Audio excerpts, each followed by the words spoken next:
Ke qizim. Assalomu alaykum. Va alaykum assalom. Assalomu alaykum. Va alaykum assalom. Qani ichkariga kiramiz. Yo'q, rahmat, shoshib turing. Tinchlikmi? Hamma ayollar qiladigan ishni o'rgatgan ekansiz-ku, qizingizga bitta ovqat qilishni o'rgatmagan ekansizlar-da. O'rgatmagan bo'lsak, o'rgatamiz bola. Mayli, shoshib turing.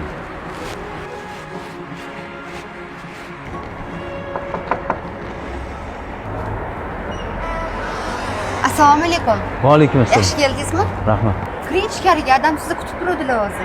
Ada, ikkovingiz keldilar. Kiring. Assalomu alaykum. Va alaykum assalom. Kelganingiz yaxshi bo'ldi-da. Men bu pichoqni olib, boqib qo'ygan qo'yimni bir so'yib bersangiz, qizim bir shirin ovqat pishirsa, gaplashib o'tirardik.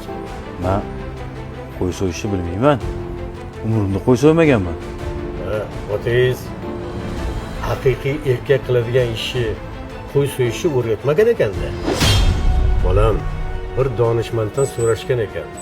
Nega siz odamlarni kamsitmaysiz deganlarida, men donishmandman, lekin odamlarni kamsitadigan darajada mukammal emasman degan ekan.